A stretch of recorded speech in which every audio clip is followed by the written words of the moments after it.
বাঙালির প্রধান উৎসব দুর্গোৎসব, কিন্তু তোমরা কি জানো মধ্যযুগে এই দুর্গাপুজো হতো ৮ দিন যাবৎ বাঙালির প্রতিটি ঘরে ঘরে। তৎকালীন গ্রাম বাংলায় গোসাপ দর্শন ছিল অমঙ্গল সূচক। দিন খারাপ যাওয়া থেকে শুরু করে অঘটন ঘটার ভয়ে মানুষ এই প্রাণীকে দেখলেই পাথর ছুঁড়ত। আর এখানেই বাংলার সেই অমঙ্গল সূচক গধিকায় ঘরে ঘরে দেবীর সাথে পুজো পাচ্ছে কেন? ১৫৭৬ সালে মুঘল পাঠান যুদ্ধে বর্ধমানে টিহিদার মাহমুদ শরীফ জোরপূর্বক সাধারণ প্রজাদের ওপর অমানুষিক কর চাপিয়ে দেয়। যেসব সনাতন ধর্মাবলম্বীরা সে সময় কর দিতে অপারগ থাকত, তাদের কাছে দুটো বিকল্প দেয়া হতো, হয় ইসলাম ধর্ম কবুল, নয়তো কর দিতে না পারার অপরাধে শাসকের হাতে নিপীড়ন ও মৃত্যু।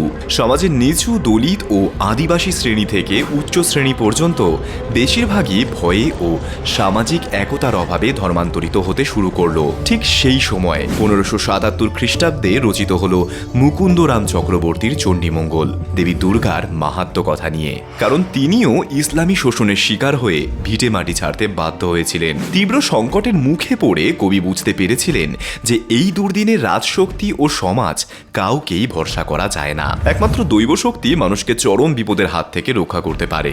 আর এখানেই চণ্ডীমঙ্গল কাব্য রচনার সার্থকতা। কারণ চণ্ডীমঙ্গলের প্রথম অর্থাৎ আখিটিক খণ্ডের কাহিনীর বিষয়বস্তু অনুযায়ী বঙ্গের মূল অধিবাসী ছিল ব্যাধ ও শিকারী শ্রেণী, যাদের উচ্চবর্ণের সমাজ তাদের ঘৃণা ও অবজ্ঞা করত।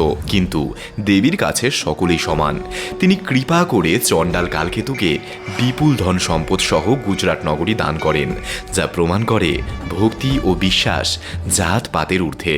জগতের মাতা পশু পাখি কীট পতঙ্গ মানুষ সকলেরই মা।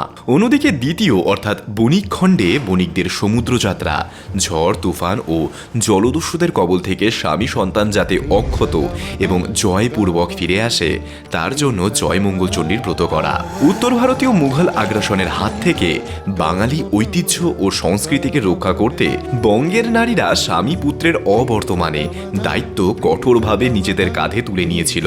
শক্তির দেবী চণ্ডী সকলের মধ্যে ঐক্যতা ও সাহস জুগিয়েছিল। যুদ্ধের দেবী চণ্ডী বঙ্গের তেজ ও উর্বরতা ফিরিয়ে এনেছিলেন সেই স্বর্ণগধিকা রূপে। গোসাপ যেমন এলাকার বিষযুক্ত সাপ, হিংস্র প্রাণী, পোকামাকড় ও আশেপাশের পচাগলা দেহ আবর্জনা খেয়ে পরিবেশ পরিষ্কার রাখে, তেমনি সমাজের ক্ষতি সাধন করা বিষাক্ত সাপের মতো কিছু জাতি ও মানুষের দূষিত চিন্তাভাবনা থেকে মুক্ত রাখতেই সরল নিরীহ গধিকা রূপে দেবী চণ্ডীর আত্মপ্রকাশ। জয় মা চণ্ডীর জয়।